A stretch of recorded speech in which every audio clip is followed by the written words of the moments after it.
ഹൂതികൾ രണ്ടും കൽപ്പിച്ചാണ്. ലോക പോലീസ് ചമയുന്ന അമേരിക്ക പോലും ഹൂതികളുടെ മുന്നിൽ അടിപതറുന്ന സാഹചര്യമാണ് കാണുന്നത്. മറ്റൊരു രാജ്യത്തിനുമില്ലാത്ത തന്റേടത്തോടെയാണ് അമേരിക്കയെ ഹൂതികൾ വെല്ലുവിളിച്ചിരിക്കുന്നത്. അമേരിക്ക ഈ വെല്ലുവിളിയിൽ ചെറുതായി ഒന്ന് ഭയന്നിട്ടുണ്ടെന്നാണ് കേൾക്കുന്നത്.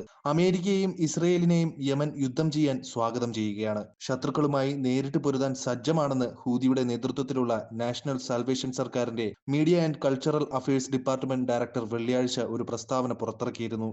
യമനിലെ ജനങ്ങൾ തങ്ങളുടെ ശത്രുരാജ്യവുമായി ഏറ്റുമുട്ടാൻ ഏത് സാഹചര്യത്തിലും തയ്യാറാണ്. അമേരിക്ക ഇസ്രയേലിന് നൽകുന്ന ആയുധങ്ങളെയും അഭിമുഖീകരിക്കാനും ഇസ്രയേലിന്റെ പതനമാണ് കഴിഞ്ഞ 20 വർഷത്തെ യമന്റെ ആഗ്രഹമെന്നും അൽ ഗർസി പറഞ്ഞു. ഇതിൽ ഗർസി പ്രത്യേകം എടുത്തു പറഞ്ഞത് എല്ലാ സാഹചര്യത്തോടും പൊരുതാനായുള്ള ഒരുക്കങ്ങൾ പൂർത്തിയായെന്നാണ്. പലസ്തീനെ പിന്തുണയ്ക്കുന്നത് തടയാമെന്നത് ഇസ്രയേലിന്റെ വെറും വ്യാമോഹം മാത്രമാണെന്നും ഗർസി പറഞ്ഞു. ആയുധമില്ലാതെ യുദ്ധം ചെയ്യേണ്ടി വന്നാലും ശത്രുക്കളെ ചാരമാക്കുമെന്നാണ് വക്താവ് പറയുന്നത്. കഴിഞ്ഞ 9 വർഷമായി തോൽവി ഏറ്റുവാങ്ങിയ പോലെ ഹൂതികൾക്കെതിരെ കൂലിക്ക് വെച്ച പട്ടാളക്കാരെ സ്പോൺസർ ചെയ്തും യമനിലെ സാധാരണ ജനങ്ങളുടെ ഇൻഫ്രാസ്ട്രക്ചർ ഉന്നമിട്ടും തങ്ങളെ തകർക്കാൻ ശ്രമിക്കുന്ന ശത്രുക്കളുടെ ശ്രമങ്ങളെല്ലാം വിഫലമാകുമെന്നും അൽ ഗർസി വ്യക്തമാക്കി. അടുത്ത ആഴ്ചകളിൽ ഇസ്രയേലിൽ ഹൂതികൾ വലിയ തോതിലുള്ള മിസൈൽ ആക്രമണം നടത്താനുള്ള പശ്ചാത്തലത്തിലാണ് അൽ ഗർസിയുടെ പരാമർശം പുറത്തു വന്നിരിക്കുന്നത്. തങ്ങളുടെ സഖ്യകക്ഷികളെ സംരക്ഷിക്കാൻ ഒക്ടോബറിൽ അമേരിക്ക ഇസ്രയേലിൽ ഒരു താഡ് ബാറ്ററി വിന്യസിച്ചിരുന്നെങ്കിലും അത് അത്രയ്ക്ക് പ്രവർത്തനക്ഷമമായില്ല.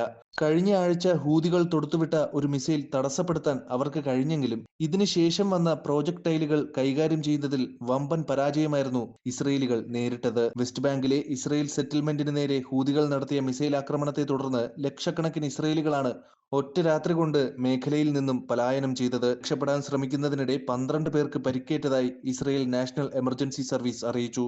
അതിനിടെ കഴിഞ്ഞ ആഴ്ച യമനിലെ അടിസ്ഥാന സൗകര്യങ്ങൾക്ക് നേരെ ഇസ്രയേൽ നടത്തിയ വൻ ആക്രമണത്തിന് മറുപടിയായി കിഴക്കൻ ടെല്ലവീവിലെ പവർ സ്റ്റേഷനിൽ ഹൈപ്പർസോണിക് ബാലിസ്റ്റിക് മിസൈൽ വിക്ഷേപിച്ചതായി ഹൂതി സൈനിക വക്താവ് യഹ്യ സാരി തന്നെ റിപ്പോർട്ട് ചെയ്തിരുന്നു.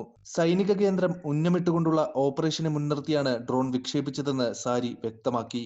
ഗാസയിലെ ആക്രമണം അവസാനിപ്പിക്കുകയും ഉപരോധം പിൻവലിക്കുകയും ചെയ്യുന്നതുവരെ ഹൂതികളുടെ ആക്രമണം തുടരുമെന്നും സാരി അറിയിച്ചു. ഹൂതികൾ നിങ്ങൾ വിചാരിക്കുന്നതിനേക്കാൾ സാങ്കേതികമായി പുരോഗമനം കൈവരിച്ചവരാണ്.